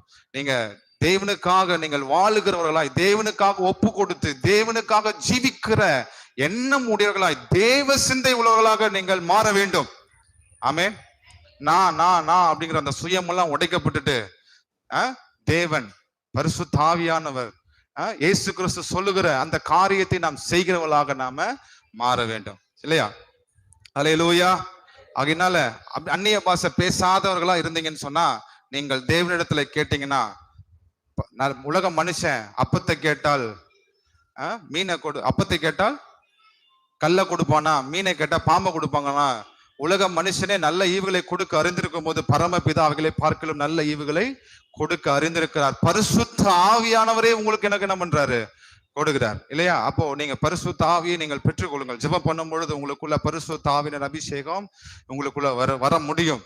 அப்போ நீங்கள் பரிசுத்த ஆவியின் அபிஷேகத்தை பெற்றுக்கொண்டு இருந்தீங்கன்னா, புரியுதா புரியலையோ, அந்நிய பாஷையில நீங்கள் ஜெபம் பண்ணுங்க. ஜெபம் பண்ணும்போது உங்களுடைய ஸ்பிரிட் ஆக்டிவேஷன் ஆகுது. ஸ்பிரிட்ல நீங்க ஓடக்கூடியலா இருப்பீங்க. உங்களுடைய அறிவை சார்ந்து நீங்க வந்து ஓட மாட்டீங்க, அறிவை சார்ந்து நீங்க வாழ மாட்டீங்க. ஆனால் ஆவியில நீங்கள் வாழ்வதனாலே, ஆவிக்குரிய ரீதியிலே நீங்கள் ஜெயம் எடுக்கிறவளாய் நீங்கள் இருப்பீர்கள். நிச்சயமாக தேவன் உங்களுக்கு கொடுத்த வாக்குறுதியை நிறைவேற்ற வல்லவரா இருக்கிறார். தேவனுடைய வாக்கு தத்தம் உங்க வாழ்க்கையில நிறைவேற போது, தேவன் உங்களுக்கு வைத்த எல்லா தரிசனத்தையும் பரிசுத்த ஆவியானவர் இந்த உலகத்துல நிறைவேற்ற போகிறார். நம்மளுடைய வேலை ஒண்ணுமே இல்லை. நம்முடைய வேலை என்ன? ஒண்ணுமே இல்லை. நம்முடைய வேலை தேவ சமூகத்துல உட்கார்றது மாத்திரம் தான் நம்முடைய வேலை. தேவனுடைய அறிவுல வளர்ச்சி அடைறது தான் நம்முடைய வேலை. தேவனுடைய வசனத்தை படிக்கிறது தான் நம்மளுடைய வேலை. அப்போ நமக்கு பதிலாக தேவன் எல்லாவற்றையும் செய்து முடிக்க அவர் வல்லமை உள்ள தேவனா இருக்காரு, நல்லவரா இருக்காரு. ஆமென். ஹல்லேலூயா. சில பேர் கேக்குறாங்க, ஏசு சாமி அந்நிய பாஷையில பேசினாரா? நிச்சயமா ஆண்டவர் அந்நிய பாஷையில பேசியிருப்பாரு. அவர் ஜெபம் பண்ணும்போது யார் போய் கேட்டா? இயேசுவே சொல்றாரு, என்னை விசுவாசிக்கிற நவமான பாஷைகளிலே பேசுவார்கள். நஸ்ரேயனாகிய இயேசுவை பரிசுத்த ஆவியினாலும் வல்லமையினாலும் தேவன் அபிஷேகம் பண்ணியிருந்தார். அப்போ சாதாரணமா நம்மளையே தேவன் அபிஷேகம் பண்ணியிருக்கும் போது அந்நிய பாஷை பேசும்போது இயேசு கிறிஸ்து பேசியிருக்க மாட்டாரு என்ன? நிச்சயமா ஆண்டவர் பேசியிருப்பாரு. ஏன்னா உள்ளத்தை ஆராய்ந்து அறிகிற தேவன். யூதாசு காட்டி கொடுக்கறதுக்கு முன்னாடியே நீ என்ன காட்டி கொடுப்பப்பா அப்படிங்கிறாரு. பேதுருகிட்ட சொல்றாரு, சேவல் 2 தடவை தான் கூவானா, நீ 3 நேரத்துல என்ன காட்டி கொடுப்பப்பா. என்ன நான் வந்து என்ன பூமியினுடைய இருதயத்துல 3 நாள் இருப்பேன். நான் எப்படி யோனா மீனுடைய வயிற்றுல இருந்தானோ அது போல நான் இருதயத்துல, பூமியினுடைய இருதயத்துல நான் 3 நாள் இருப்பேன் என்று இயேசு கிறிஸ்து சொன்னார். அதை எப்படி சொல்லியிருக்க முடியும்? அவர் ஸ்பிரிட்ல இருந்தா மாத்திரம் தான் அவர் சொல்லியிருக்க முடியும். அவர் மாம்சத்துல இருந்திருந்தா கண்டிப்பா சொல்லியிருக்க முடியாது. சரியா? அவ பரிசுத்த ஆவியானவர் எப்படி இயேசு கிறிஸ்துவுக்குள்ளாக கிரியை செய்தாரோ அது போலவே இன்றைக்கு நமக்குள்ளாகவும் அதே பரிசுத்த ஆவியானவர் நமக்குள்ளாக கிரியை செய்கிறார். சரியா? நம்மலாம் யாரு? ஆவி மனிதர்கள், ஆவியா இருக்கிறோம். we are the spirit. நம்ம வந்து மாம்சத்துல அல்ல, நம்ம ஆவியிலே உயிர்ப்பிக்கப்பட்டிருக்கிறோம். இயேசு கிறிஸ்து எப்படி ஆவியிலே உயிர்ப்பிக்கப்பட்டு அந்த பாதாளத்துக்கு போனாரோ அது போல நாம் எல்லாரும் ஆவியிலே நாம் இன்றைக்கு உயிர்ப்பிக்கப்பட்டவர்களா இருக்கிறோம். ஆகவே நம்ம ஸ்பிரிட்ல வாழுவோம், ஸ்பிரிட்ல நம்ம எல்லாத்தையுமே பார்ப்போம் இல்லையா? பவுல் சொல்றாரு, தேவனுடைய சித்தம் என்னதென்று அறிந்து கொள்ளும்படி பிரகாசமுள்ள மனக்கண்களுக்கு கொடுக்க வேண்டும் என்று நான் ஜெபிக்கிறேன்னு சொல்றாரு. இப்ப உங்களுக்கு என்ன வேணும்? பிரகாசமுள்ள மனக்கண்கள் நம்ம வேணும். அந்த பிரகாசமுள்ள மனக்கண்கள் பரிசுத்த ஆவியானவரின் மூலமா தான் நமக்கு கொடுக்கப்படுது. நீங்க டைம் ஸ்பெண்ட் பண்ணாம அது வராது. தேவனோட டைம் ஸ்பெண்ட் பண்ணணும். கிருபை ஆண்டு நமக்கு கொடுத்துருக்காரு, எல்லாத்தையும் சமைச்சு கொண்டு வந்து வச்சுட்டாரு, எடுத்து சாப்பிட்றதுதான் உங்களுடைய வேலை. சரியா? நோ பெயின் நோ கெயின் அப்படிங்கிற மாதிரி நீங்க தேவ சமூகத்துல டைம் ஸ்பெண்ட் பண்ணாம நீங்க ஸ்பிரிட்ல இல்லாம இருக்கும்போது ஒண்ணுமே நடக்காது. நீங்க ஸ்பிரிட்ல இருக்க வேண்டும் என்றால் நீங்கள் அந்நிய பாஷையிலே பேச வேண்டும், ஜெபிக்க வேண்டும். அப்பொழுது நான் சொல்றேன், இவ்வளவு நாளா மாறாத வாழ்க்கை, மாறாத காரியம் உங்க வாழ்க்கையில ஈஸியா மாற ஆரம்பிக்கும். மிராக்கிள்ஸ் நடக்கணும்னா ஸ்பீக் இன் டங்ஸ். தீர்க்க தரிசனம் உரைக்கணுமா? Speak in tongues. வெளிப்பாட்ட உடையவர்களா இருக்க வேண்டுமா? Speak in tongues. அன்னை பாஷையில பேசும்போது அது ஸ்பிரிட்ல என்ன ஆகுது? உங்களுக்கு எல்லாமே ரிவீல் ஆகுது. எங்க ரிவீல் ஆகுது? உங்க மைண்ட்ல ரிவீல் ஆகல, உங்க அறிவுல ரிவீல் ஆகல, உங்க ஸ்பிரிட்ல தான் என்ன ஆகுதுங்க? ரிவீல் ஆகுது. அப்ப ஸ்பிரிட்ல ரிவீல் ஆகும்போது நீங்க ஆவியா இருப்பீங்க. இந்த இடத்துல வந்து நிக்கிறீங்கன்னா நீங்க எப்படி இருப்பீங்க? ஸ்பிரிட்டா இருப்பீங்க, மாம்சமா நீங்க இருக்க மாட்டீங்க. சரியா? சோ ஸ்பிரிட்டா வாழுங்க, ஆவியா இருங்க, பரிசுத்த ஆவியினால நிரப்பப்பட்டவர்களா இருங்க. தாவீது சொன்ன மாதிரி என் பாத்திரம் நிரம்பி வழிது. அற சரீரம் அல்ல, முக்கால் அல்ல, முழுமையாய் வலிகிற அபிஷேகத்தை தேவன் நமக்கு என்ன பண்ணிருக்காரு? கொடுத்திருக்கார். பைபிள்ல பாத்தீங்கன்னா நஸ்ரேனாகிய இயேசு கிறிஸ்துவுக்கு அளவில்லாமல் பரிசுத்த ஆவியை கொடுத்திருக்கார். இப்ப அதே போல தேவன் நமக்கும் அளவில்லாத ஆவியை நமக்கு தந்திருக்கிறார். ஆகையினால ஆவியில ப்ரே பண்ணுங்க, மாம்சத்துல ஜெபிக்காதீங்க. உங்க சொந்த லாங்குவேஜ்ல ஜெபம் பண்றதை விட ஆவியில ஜெபம் பண்ற கூடியவர்களாக நீங்கள் இருங்கள். தேவன் உங்களை ஆசீர்வதிப்பாராக. சரியா? நம்மள எழுந்து நிற்போம், நம்ம முடிச்சிடலாம். Thank you Jesus. ஹல்லேலூயா. நம்ம எல்லாரும் கண்களை மூடி நம்ம எல்லாரும் ஜெபம் பண்ணுவோம். நம்ம எல்லாருமே ஹல்லேலூயா. Thank you Jesus. நம்ம எல்லாருமே ஸ்பிரிட்டா இருக்கிறோம். எல்லாருமே அந்த விசுவாசத்துக்குள்ள வாங்க. Come into the faith that we are the spirit being. We are not living in the flesh because we born in the spirit. நாம் ஆவியினாலே பிறந்திருக்கிறோம், தேவனாலே நாம் பிறந்திருக்கிறோம். மாம்சத்தினால் அல்ல, ரத்தத்தினால் நம்ம பிறகல, நாம் தேவனாலே பிறந்திருக்கிறோம். நாம் தேவன் நம்மை பெற்று எடுத்திருக்கிறார். ஆமா, இந்த உலக மனுஷங்க நம்மளை பெற்று எடுக்கல. நம்ம எல்லாருமே நம்ம ஜெபம் பண்ணலாமா? Thank you Jesus. கர்த்தாவே, நாங்கள் மாம்சத்துல பிறக்கல ஆண்டவரே, நாங்கள் ஆண்டவரே ரத்தத்தில பிறக்கல ஆண்டவரே, நாங்கள் ஆவியிலே பிறந்திருக்கிறோம். we born in the spirit Lord. ஆண்டவரே, நாங்கள் ஆவியிலே பிறந்திருக்கிறோம். ஹல்லேலூயா. கர்த்தரே ஆவியானவர், கர்த்தருடைய ஆவியானவர் எங்கேயோ அங்க விடுதலை உண்டு. ஆமென். பரிசுத்த ஆவியானவர் நமக்குள்ளாய் வருகிற போது எல்லா கட்டுகளும் உடைகிறது, ஆவிக்குரிய கட்டுகள் உடைகிறது, போராட்டங்கள் நம்மளை விட்டு நீங்குகிறது. ஹல்லேலூயா. லௌராபா சந்தலபரி அந்தலபருகோ சகலபரி மாமா லௌரிமா சந்தரி பலரமா சங்கலி பரபபரப சங்கலபரி மாமா. ஒவ்வொருவருக்குள்ளாக கர்த்தாவே ஆவியானவரின் வல்லமை ஆளுக செய்வதாக. ஒவ்வொருவரும் ஆவியிலே வாழுகிற கிருபையை நீர் தருகிறபடினாலே உமக்கு ஸ்தோத்திரம் ஆண்டவரே. ஹல்லேலூயா. கர்த்தாவே, ஒவ்வொருடைய ஸ்பிரிட்டும் ஆக்டிவேட் ஆவதாக, ஆவிக்குரிய ரீதியிலே ஆக்டிவேஷன் ஆவதாக இயேசுவின் நாமத்தினாலே. ஓ ராமா சங்கலபரி அந்தரி மாமா சகலபரி அந்தரி பாபா. வெளிப்படுத்துகிற ஆவி ஆக்டிவேஷன் ஆவதாக, தீர்க்க தரிசன ஆவி ஆக்டிவேஷன் ஆவதாக இயேசுவின் நாமத்தினாலே. இயற்கைக்கு அப்பாற்பட்ட அற்புதங்களை செய்கிற ஆவி ஆக்டிவேஷன் ஆவதாக இயேசுவின் நாமத்தினாலே. ஓ Rama சந்தலி பரபபரா சந்தலி. we are the spirit being, we are not living in the flesh. நாங்கள் மாம்சத்துக்குரிய மனுஷர்கள் அல்ல. ஓ ராமா ஷப ரபதி அந்தரி கபரபபபரபப. பெந்தெகோஸ்து நாள்ல ஊற்றப்பட்ட ஆவியின் அபிஷேகம் எங்கள் மத்தியிலே ஊற்றப்படுகிறபடினாலே நன்றி ஆண்டவரே, நன்றி நன்றி நன்றி. ஒவ்வொருவரும் மேலும் ஆவியின் அபிஷேகம் இறங்கி வரட்டும். we are the spirit being. O Rama சந்தலி பரகபரபபரப சந்தலி பரமமம. Hallelujah hallelujah hallelujah. லௌர ஹஷகரி அந்தரி பபபப. O Rama Shankala Radiantari Mama Mama Raba Shakala Baradiantari Mama Mama. O Rama நான் ஆவியோடு கூட நான் ஆவியில ரகசியங்களை பேசுகிறேன். நான் பேசுகிறது எனக்கு புரியாவிட்டாலும் நான் தேவனிடத்திலே பேசுகிறேன். நான் தேவனிடத்திலே பேசுகிற போது அவர் அப்படியாகவே கேட்டு அதன்படியாகவே அதை செய்கிற தேவனா இருக்கிறார். நான் என்ன கேட்கிறேனோ அதை மாத்திரம் செய்கிறவர் அல்ல, அதற்கு மேலான காரியத்தை தேவன் செய்கிறவராய் இருக்கிறார். அற்புதங்களை செய்கிறவராய் இருக்கிறார். அதிசயத்தை செய்கிறவராய் இருக்கிறார். இயற்கைக்கு பார்ப்பட்ட அதிசயங்களை அவர் செய்கிறவராய் இருக்கிறார். Because he is a supernatural God. He is a supernatural God that he is doing the supernatural things. இயற்கைக்கு பார்ப்பட்ட அற்புதங்களை பரிசுத்த ஆவியானவருடைய வாழ்க்கையில செய்கிறவராய் இருக்காரு.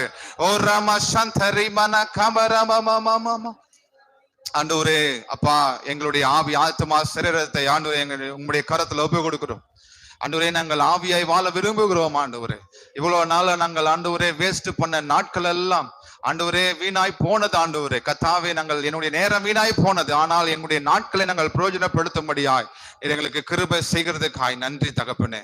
ஆண்டவரே நீர் என்னோடு கூட உறவாடும்படி இந்த ஆவி எனக்குள்ள வைத்திருக்கிறீர். இதை நான் சரியாக பயன்படுத்த நீர் எனக்கு உதவி பாராட்டுகிறதுக்காய் ஸ்தோத்திரம். கர்த்தாவே, இதை நான் சரியாக கர்த்தாவே நான் ஆண்டவரே வாழும்படி, இந்த உலகத்துல வெற்றியுள்ள வாழ்க்கை வாழும்படி என்னை நீர் கிறிஸ்துவுக்குள்ளாய் உருவாக்குகிறதுக்காய் நன்றி. வந்த ஒவ்வொருவருக்கும் கர்த்தாவே இப்படிப்பட்ட வாழ்க்கை நீர் தருகிறதுக்காய் ஸ்தோத்திரம். வாழ்ந்து சுகமா இருப்பார்களாக, கர்த்தருடைய திட்டத்தை நிறைவேற்றுவலாய் தேவ சித்தத்தை செய்வலாய் இருக்கும்படி இவர்களுக்கு நீர் உதவி செய்கிறதுக்காய் நன்றி. தொடர்ந்து வழிநடத்தும் ஆசீர்வதியும் இயேசுவின் நாமத்தில் ஜெபிக்கிறோம் என் ஜீவனுள்ள நல்ல பிதாவே. ஆமேன் ஆமேன். ஆத்துமாவே கர்த்தரே ஸ்தோத்திரி, என் முழு உள்ளமுடைய பரிசுத்த நாமத்தையே ஸ்தோத்திரி. என் ஆத்துமாவே கர்த்தரே ஸ்தோத்திரி, கர்த்தர் செய்த சகலபங்களையும் மறவாதே. ஆமேன் ஆமேன். நம்ம கர்த்தராகிய இயேசு கிறிஸ்துவின் கிருபையும் பிதாவாகிய தேவனுடைய அன்பும் பரிசுத்த ஆவியானவருடைய அந்நிய ஐக்கியம் நம்மளோட தங்கியிருப்பதாக. ஆமேன் ஆமேன் ஆமேன். Praise the Lord.